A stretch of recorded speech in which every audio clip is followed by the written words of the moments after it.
So yeah, we are live here today with one more Asks Dr. Adriana, and we are here with Dr. Adriana Popescu. Hello.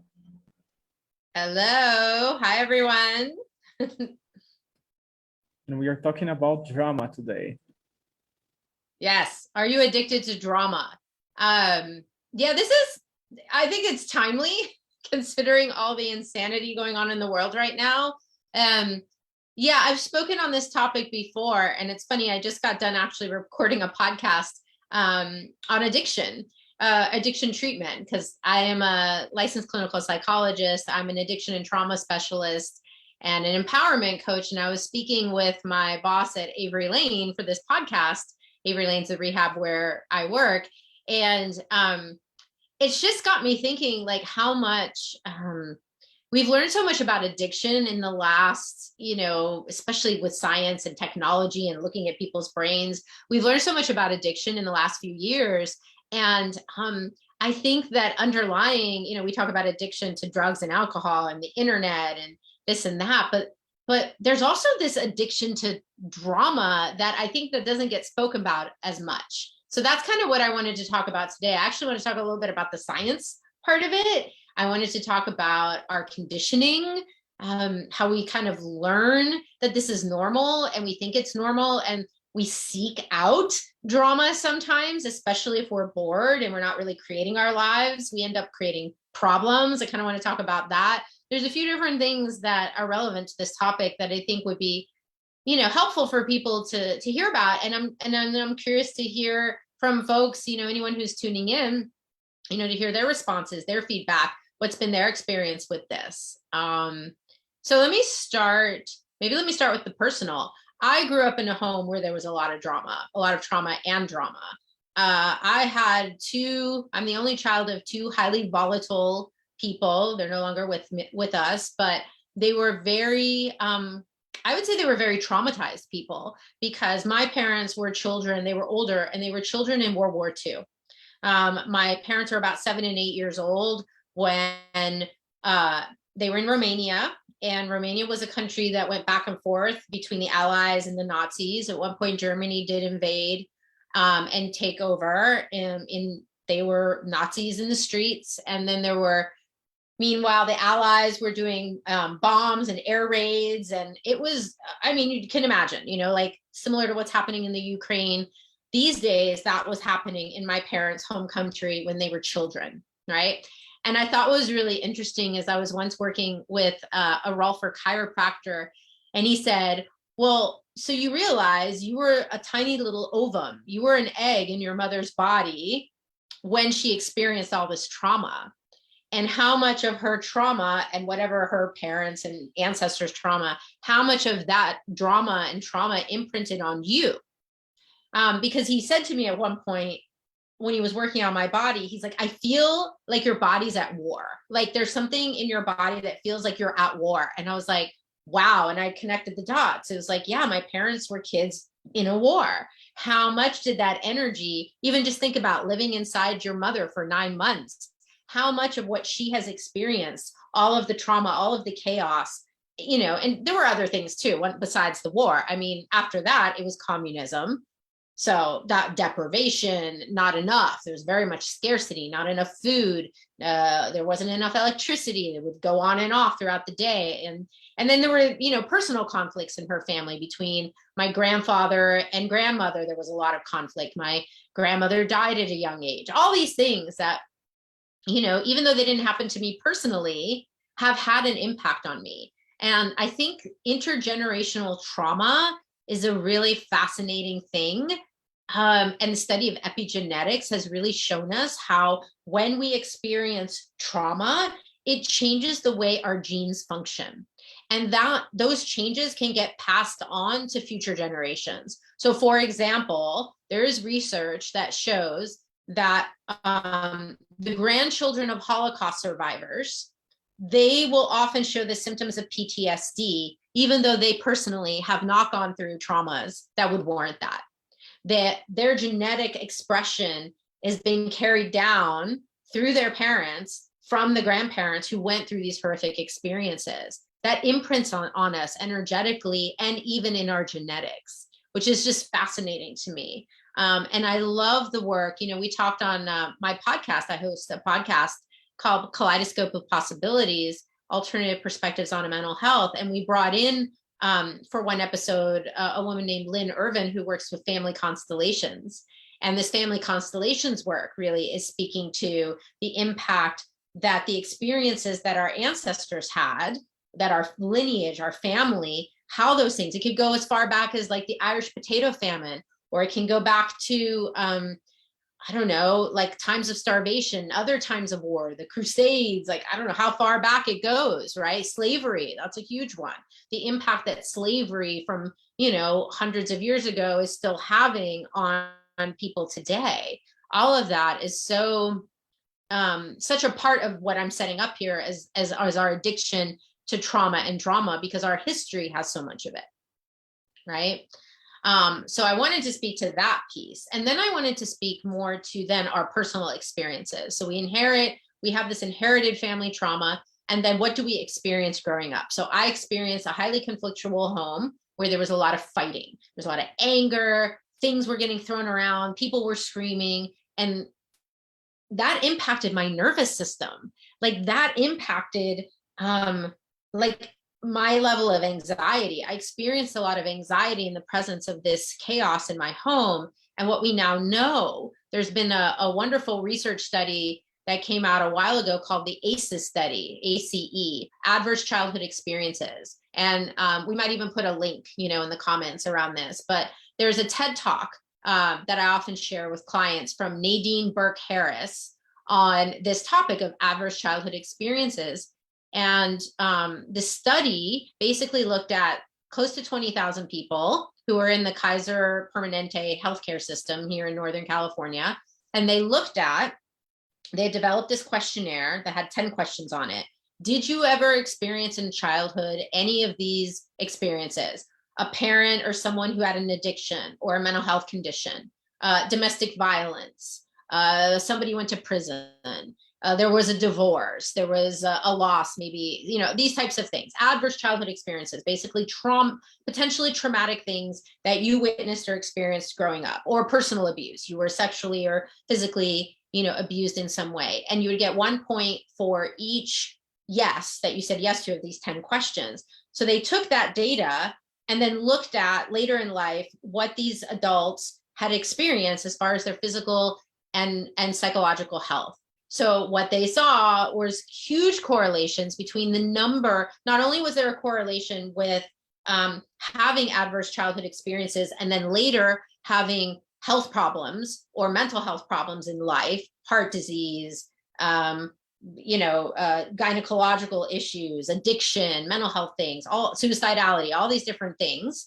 Not only did you have a more likelihood of having those conditions, but the more adverse childhood experiences you'd have, the higher and more, the higher the likelihood, 4 times more likely, if you have a score of 4 or higher, a score of 8 or higher, you're even 10 times more likely to experience these kinds of adverse health conditions or mental health conditions.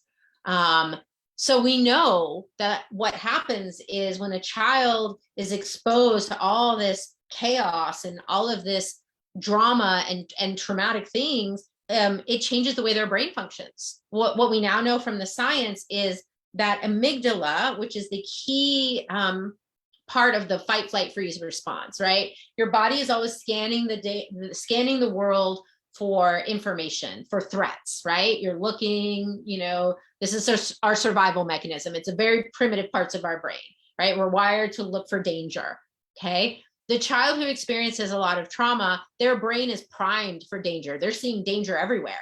Why? Because that tiger, in the bushes is coming home every night and screaming at them or throwing things or whatever it is. And so they are anticipating that there is threat where sometimes there isn't. So people will have a full-blown fight, flight, freeze type response when someone speaks at them in a certain tone of voice, when they make a mistake, when they're late for something. It activates this whole cascade of biochemical responses that were designed to help us survive being chased by a tiger in the woods. Well, I guess the tiger wouldn't be in the woods, but a tiger wherever, or the predator would be. we're primed to have this defense response. But what's happening is it's getting activated in situations that are not actually life or death situations. So you've got adrenaline, cortisol flooding through the body. You've got the blood flow getting rerouted out to the extremity so that we can run or we can fight. And 70% of the blood flow goes out of this part of your brain, the prefrontal cortex. So you can't think straight. You can't really reason your way out of it. And then sometimes when fight or flight aren't available, you go to freeze and your body shuts down and you play dead, hoping the tiger will leave you alone. And that's when people freeze. They get numb, they dissociate, they can't respond. And oftentimes that allows more trauma to occur because they're not able to fight back or get away from what is a dangerous situation. But again, what's happening most of the time for these folks, and I see this a lot with the clients I work with who have PTSD, is and anxiety, because PTSD is generally considered an anxiety disorder. Their brain is constantly telling them danger, danger, danger, and they're in this hyper vigilant kind of amped up state, fear state, right? Because the fight, flight, freeze response is a fear response. And they're overreacting to things. And I think this mechanism is at the root, oftentimes, of our addiction to drama and trauma. Because what happens is we're recreating these experiences. Like I had a relationship in my late 20s that completely mirrored my parents. And he also had come from a broken home with a lot of anger and fighting and divorce and all of that. And the two of us came together, and it was the perfect storm of us re-experiencing all of our childhood traumas growing up in these highly chaotic, drama-filled homes. We did that with each other because we hadn't yet healed it. And Freud talked about this, the repetition compulsion, that when we have unresolved emotions, unresolved traumas, unresolved experiences, we will tend to subconsciously keep attracting people, places, and things that will mirror back to us those same dynamics, and we'll keep trying to repeat them until we can heal them. So I think that's a big mechanism of what underlies our addiction to trauma and drama. And there's another piece of the science that I want to talk about, which is now the parts of the brain. So in our midbrain, where we have the amygdala, we also have some other organs, including the nucleus accumbens, the hippocampus, these different parts of our brain that are also now believed to be involved in the anterior cingulate cortex. These parts of the brain that now research has shown us is involved in addiction itself. So there are parts of our brain that they can look at someone under an MRI, and they can look at someone, for instance, who's having a craving for drugs or alcohol or food or whatever it is they may be addicted to, and they can see the parts of the brain that light up, okay? And what they then see is that when the person ingests or engages in the addictive behavior, other parts of the brain light up, right? There's a rush of dopamine, for example. That's one of the neurotransmitters that's heavily involved with the addictive process. We get a dopamine rush, right? You take that drug of choice and you get a flood of dopamine, or sometimes it's serotonin coursing through your body and it feels good, right? This is the same thing with like video games and like slot machines, gambling addiction. It's like they can see literally like parts of the brain light up when you're pulling that slot machine and you're getting that rush of dopamine. I think people are doing the same thing. The same mechanism is getting activated when they are engaging in like drama with their partner, when they're getting into arguments, or, oh my God, everything is just so stressful. It's all so overwhelming. All this like energy of like the soap opera, the telenovela. To me, it's like that same thing. You're getting a dopamine rush from all of that excitement, and you get your heart rate going and your adrenaline going, and it actually like you get a rush from it. Like there are people who love waiting till the last minute, right? So they procrastinate until the last possible minute, and they get all this stress going, and then they finally get it done. And they think they need that level of intensity and stress to drive them to get the thing done. And people get hooked on that. So I've been talking for a while. I don't know, Adriana, let's have you respond to some of that, Vinny. What do you think of what I'm talking about? What's the Adriana, audience thinking? That's amazing. What you just said, like, got me triggered, and in a good way, of course, in many directions, because that system, like the way you're putting, sometimes and I don't mean that as a you're communicating it, but when you look at it, it seems that it's almost impossible to get out of that, like that rush scenario or that stress or that constant like stimulation that causes that drama and that trauma. Like, how can we use us, or what tools can we use to start getting out, or at least becoming more conscious about it? Yeah. Well, first is to recognize it, right? First is to get honest with yourself and get real and ask yourself a question. Am I addicted to drama? Am I a drama queen? Do I find myself overreacting to situations that don't warrant this level of, hysteria? My father was always like, always throwing a scene. We'd be in a restaurant and the waitress got the order wrong and he'd have a big drama. He'd yell at cashiers in the grocery store. It was just like, how much of that was just so his MO, his way of being in the world. And so wonder he died at 54. Think of the toll that takes to always be in that agitated, amped up state. So I think a key thing is we need to learn how to calm our nervous system down. That's one, is in the moment, right? When you're finding yourself over responding, overreacting, you feel that adrenaline going, you feel the stress hormones, you got to get yourself out of that fight, flight, freeze response. It's so critical. And so that's where emotional self-regulation tools, nervous system calming tools like breathing, right? We've talked about these before. I've done some videos on YouTube on 4 square breathing, so simple. Breathe in for the count of 4. Hold your breath for 4. Exhale for 4. Hold your breath for 4.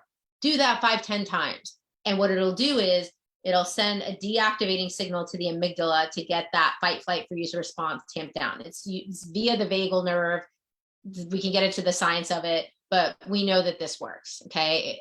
Research has shown us, if you just try it, you'll see. I did recently a talk for my alumni association at college, and I had like over 100 women on this Zoom call doing these breathing techniques. And they're like, I really feel a difference. I feel so much calmer. I'm ready to go to sleep just after doing like 5 box square breathing. It's also called box breathing, this 4 square. Simple. I taught them another technique called the 4-7-8 breathing, where you are breathing in for the count of 4, holding your breath for 7, exhaling for 8, all while having the roof of your tongue pushed up, or the tip of your tongue pushed up against the roof of your mouth, right where the front teeth, right, meet the roof of your mouth. I believe that comes from yoga. There's another yoga breathing technique called alternate nostril breathing, where you're covering up one nostril, breathing in, and then breathing out the other one, and then you breathe in the other one and breathe out here. You alternate breathing in and out of the 2 nostrils. Again, that's activating the vagus nerve. The vagus nerve is really key in this whole fight, flight, freeze response, because it connects from that amygdala all the way through all your organs. It's what mobilizes your heart to start pumping, and your blood pressure to go up, and your breathing to get more shallow. So the idea is you're trying to activate that vagus nerve to move from a state of feeling unsafe with fight, flight to a calm, relaxed state, so that all those stress hormones and everything can calm down. So one way to do that is through breathing techniques. There are other ways. You could also like immerse yourself in cold water. You can like hold ice cubes in your hand. You can splash cold water on your face. That'll also tend to get you out of that fight, flight response. Tapping is another one. So EFT, or different versions of tapping, where you're stimulating acupuncture points. Science has shown us now, what we know is that it sends that signal up to the amygdala and says, hey, there's no tiger chasing us. It's okay for the body to calm down. We are safe. So tapping on specific acupuncture points, again, I've got a couple videos on YouTube on that we can share links to. All of these techniques basically get us out of that immediate fight, flight, freeze response. So in the moment, to keep ourselves from escalating into a full-blown temper tantrum, meltdown, whatever it is, we can use those techniques. On a deeper level and sort of long-term, we need to also look at what are the belief systems, or as my friend TJ Woodward likes to say, the BS systems. What are the belief systems that we have that are contributing? And so like, this is more about like our thinking patterns and our thought distortions, and how are we seeing ourselves in the world? if, for example, like my father had this belief, this like a subconscious belief, he thought everyone was against him. And I mean, is that surprising? You grew up as a child in war, you grew up in communism. I mean, there were real, it's not surprising a lot of people felt like everyone's against me. The government's against me, you know, like my neighbors are spying on me. I mean, these are real experiences that he had. And so he developed this belief that everyone is against me. So if you believe that everyone is against you, what are you going to do? Then you're in a constant state of fight. My dad was always ready to fight. In fact, he was creating fights where there were none. He was misinterpreting people's tone of voice or something they said to him as being against him. You are against me. You're threatening me. You are challenging me. And so he had to come with the big fight. So we might need to look at our belief systems. You might have a belief that you might have come to believe that love, you know, like watching my parents and how they were with each other. I developed, I think, a belief that relationships are conflictual and that that's some expression of love. You love someone so much you fight with them. That doesn't make any sense, but I recreated it in my own relationship, you know, with that one relationship. I've now since thankfully used the tools to change that. But there's that piece as well. Like, what's your belief system around yourself in the world? How is that impacting your tendency to create these dramatic situations? If you function from a belief that I'm not enough or people are going to leave me, that might create a situation in your intimate relationships where there's a sense of jealousy or, you know, I know you're going to leave me, and possessiveness. And you can see what that creates. I mean, I'm just thinking like soap operas, telenovelas, those storylines where there's this real possessiveness or fear of abandonment, right? That can get created and create a lot of these problems. And then lastly, there's a concept from access consciousness that comes up here around creation and how if we're not actively creating our lives, creating things that we enjoy and that work for us and that feel good to us, if we're not creating our lives in a positive way, we're going to tend to create problems. We're going to tend to create trauma, drama, upset, all of those things because we have this energy for creation. And if we don't have a healthy outlet for it, then we're just going to create crap. So we can become addicted to the creation of crap. If you're doing that, then, you know, or if it's coming from a space of boredom, then you need to get going with more stuff. Add more things to your life, add new exciting things you can learn something, start a hobby, start another revenue stream, like do something with your life that will actually contribute to it rather than create this destructive kind of energy. Yeah.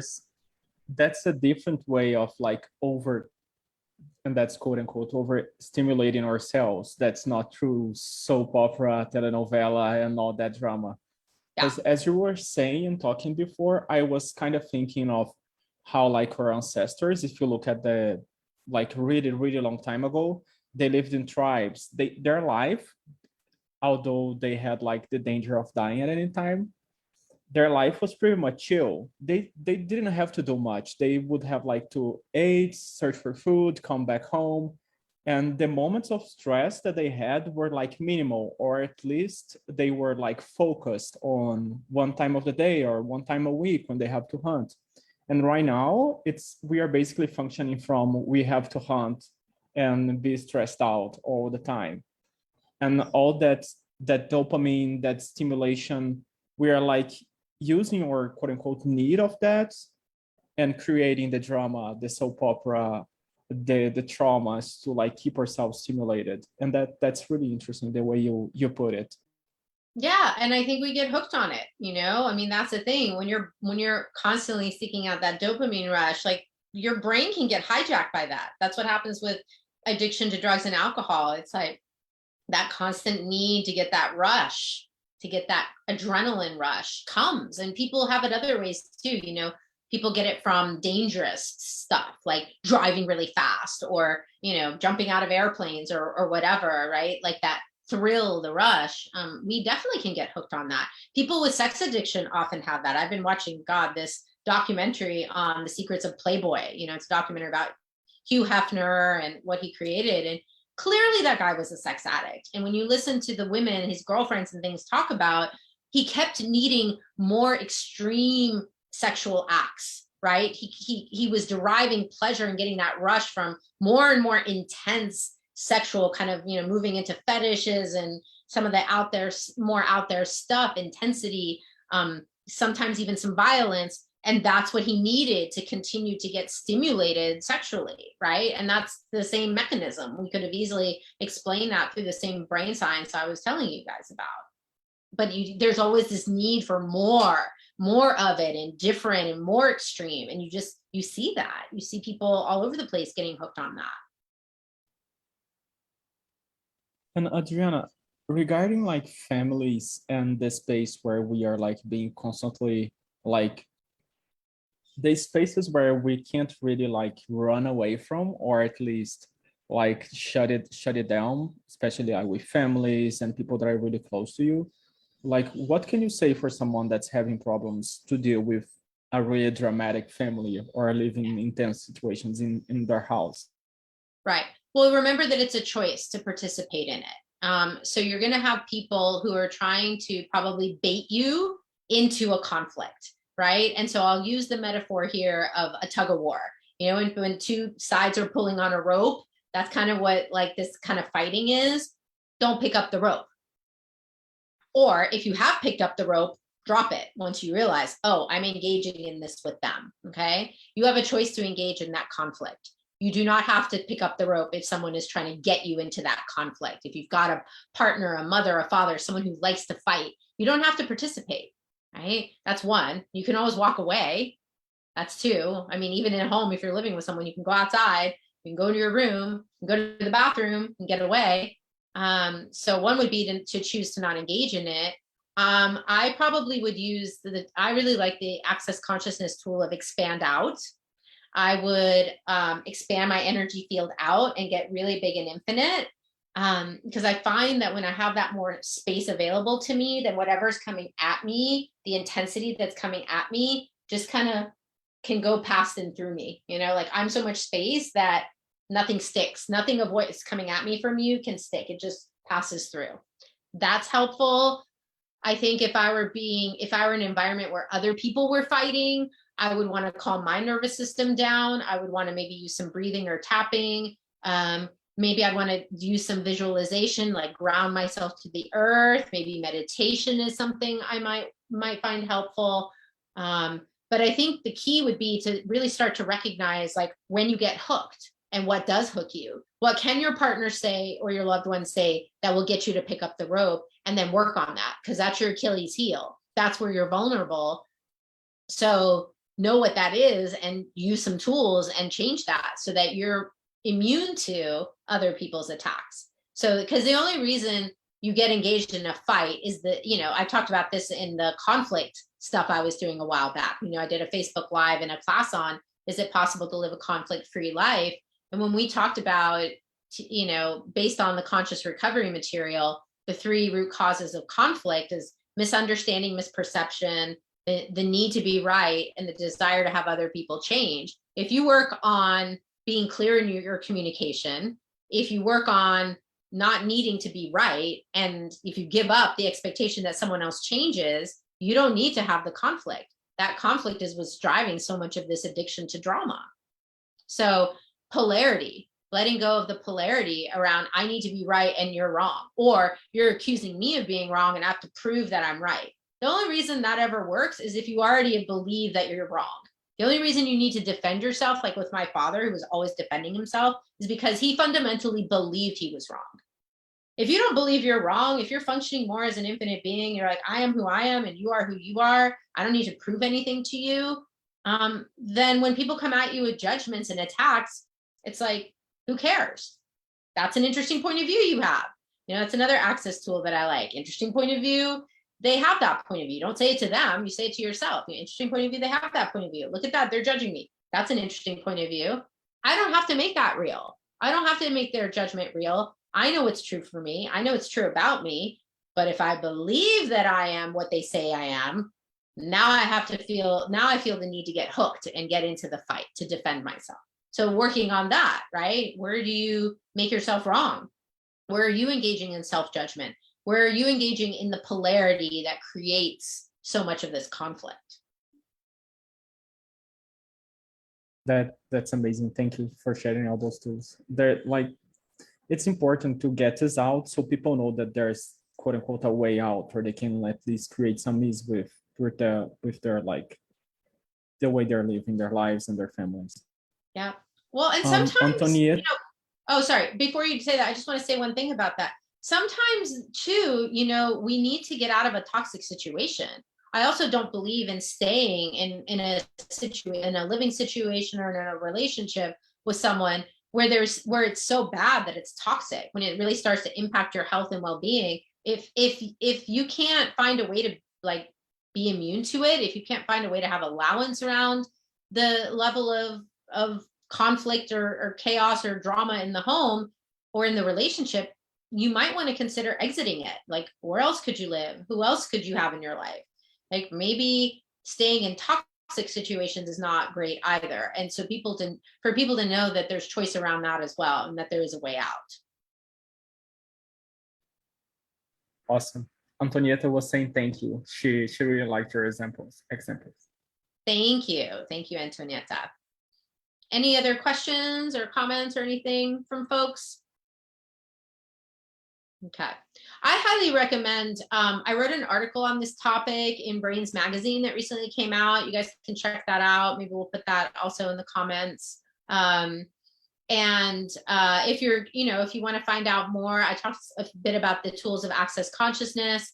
I'm going to be teaching some of these tools in an Access Consciousness Foundation class that I'm offering in April. Hopefully I'll be able to offer it online. Also, it's going to be local in San Francisco.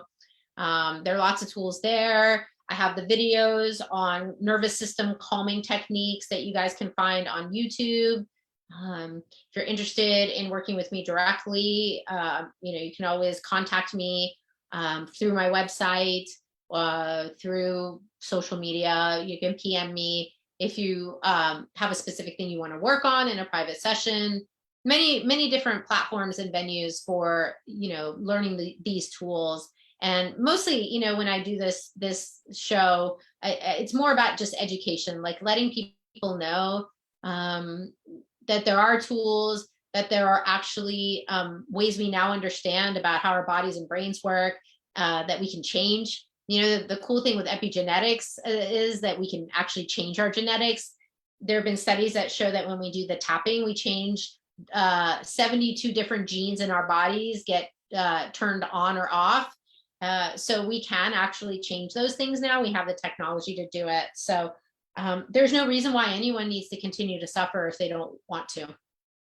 And I want people to know that. So I'm here to share information and be a resource for those who are interested in creating changes. So thanks everyone for tuning in today. Thank you very much, Adriana, for hosting me, and we'll see you next time on Ask Dr. Adriana.